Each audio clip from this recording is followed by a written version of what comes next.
Hello and welcome to another video on DesignScript. In this video, I'm going to be talking about curves, both interpretive curves and curves by control points.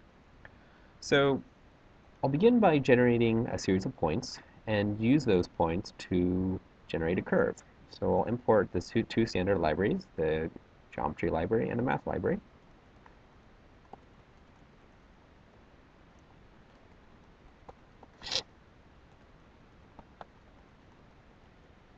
So I'm going to say that we have 6 points, and these points will generate a kind of sine wave using math.sine,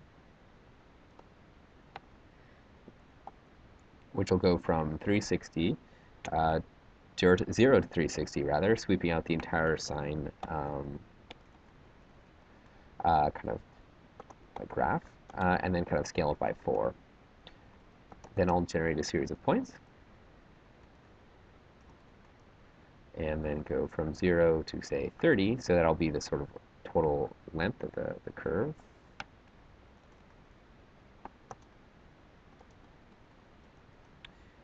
All right, so if I run this, you can see the points that are generated. I'll have to zoom extends. All right. So now we can see our points here. So the easiest way to simply make a curve is to say curve is equal to curve dot BSplineCurve by points. And this will interpolate between those points in the order that it receives them, and create a kind of B-spline curve from that. We can look at the help and reference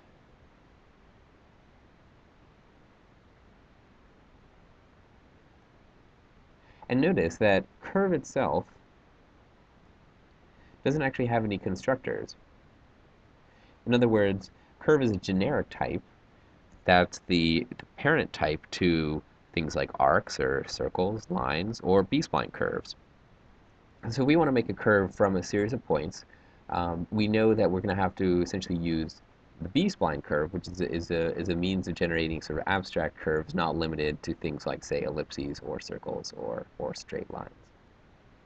So again, this is useful if you have a line that you wanted to pass through a set number of points and precisely intersect each one exactly.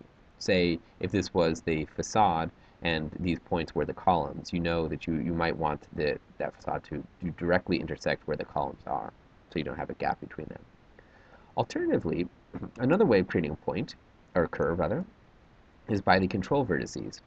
So we can do that here by control vertices, which also takes points, but it also takes a degree. So I'll start off by looking at, well, we can do a degree 3. So a curve by control vertices specifies kind of the approximate location of the curve. It essentially specifies a polyline, in other words, a line with straight segments, and then smooths that polyline into this curve.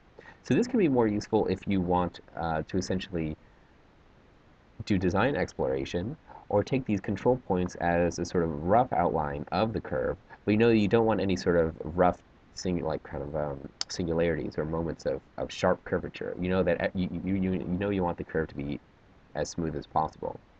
But again, we can sort of explore some of these numbers that go into this curve by control vertices. Sorry, there's a 0 degree curve, doesn't exist. So a curve of degree 1 is essentially a polyline, whereas a curve of degree 2 is actually the line that's formed where this line segment here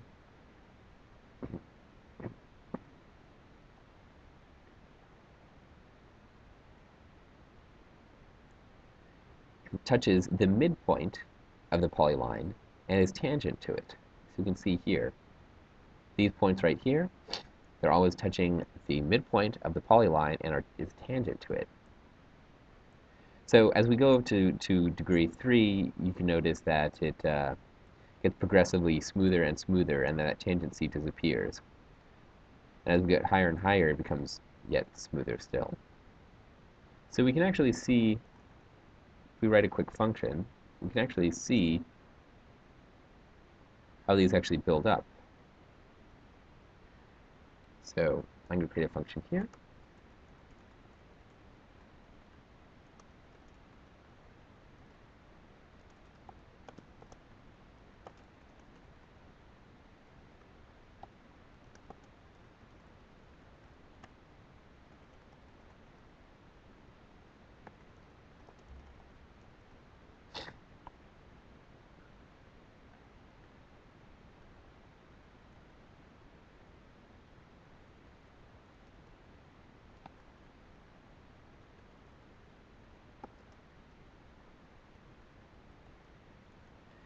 So what I'm going to do here is I'm going to create a curve using these points for every single degree between 1 and 11.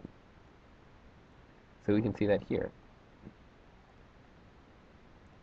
So again, we can see the first degree curve here, then the second degree, then the third degree, fourth, fifth, and so on.